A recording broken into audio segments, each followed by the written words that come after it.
And welcome into the Sports Source. This segment brought to you by Ogle, Elrod, and Burrill.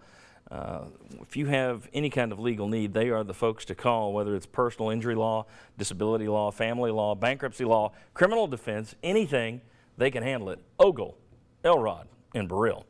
Coming up today on Overtime, we're going to tell you what, you can follow me on Twitter right now, at Sports Source TV. Then I'll tell you later this afternoon when we're going to post the entire show and our Overtime segment at sportsource.tv.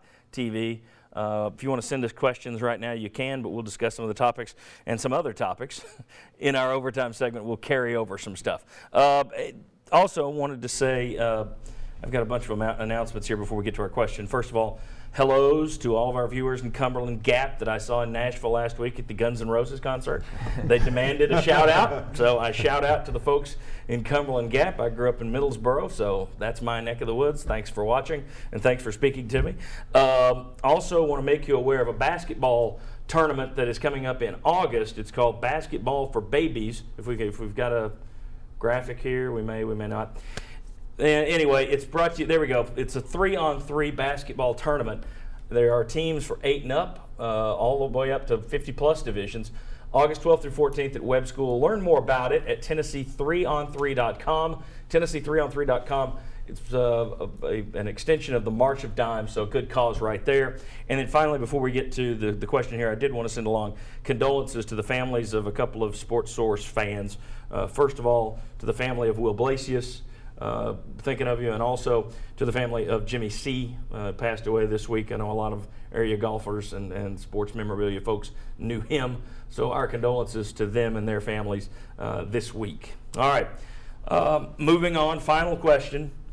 Folks are already starting to wonder, what is Tennessee going to do for Pat Summitt in terms of uniforms? I ask you, should it be just the Lady Vols that have a patch or something that says Pat or whatever, a black ribbon? Should it just be the women's teams? Should it be all teams wear something, some sort of pat on the back of the football helmet? Thoughts on what Tennessee should do here? I mean, personally, I'd just go ahead and put something on all the uniforms for all the teams. I agree with you, because in the week since she's died, the outpouring across the nation has been incredible. Yeah. And so she meant more to a lot of people than just a basketball coach. I say put something on every uniform. I agree. It should be on all. Maybe you do a little bit more for the Lady Vols basketball program because there was that extra connection and she coached that sport. But I think the impact is from all sports and male and female sports. So I think you do it on all. Yeah, I would do all sports as well. Josh Dobbs, he was at the service the other night, very outspoken about how much he thought of Pat Summitt, of course, playing after she had left the university in her full capacity as head coach. So I would go every single sport, starting with football all the way through. Absolutely. I like the idea of the helmet sticker as opposed to the patch on football, but obviously you got to do a patch probably for the rest of the uniforms. But I think that particularly the orange logo for her foundation, I think it's raised so much awareness. So many people have who didn't know anything about Alzheimer's because of her situation have done that, and I think that would be a great way to continue to educate people about not only her legacy but Alzheimer's as well. Well, I think that's a good point, that you could do it and tie it into the foundation rather than just putting a pat or something else there, to actually do it with the logo and drive people to that foundation as well. It's a good idea.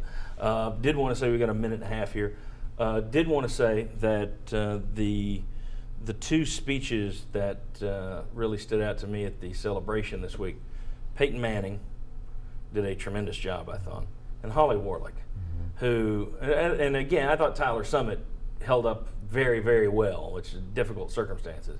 But I was very impressed with Holly, because I know that had to be difficult for her, having been so close to Pat for so many years. But those were everyone did a good job, but those two really stood out to me, Peyton and Holly. Thoughts on the celebration of life services? I thought everything was great. Peyton especially, you're right. And the friendship, I think it probably was able to show some light on how close they really were, because they really were close. It wasn't just that they're two big figures from the University of Tennessee, two close friends. Joan Cronin was here a couple of weeks ago, the former Lady Vols AD, and she said that the goal was to make the celebration classy. She wanted it to live up to the Pat Summitt standard. And I texted her earlier this week, mission accomplished. I thought they did a really nice job with it.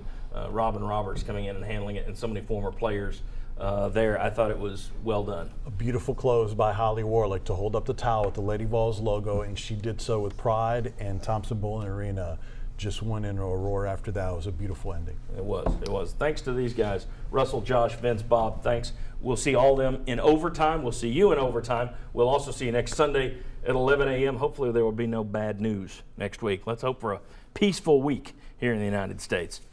See you next week.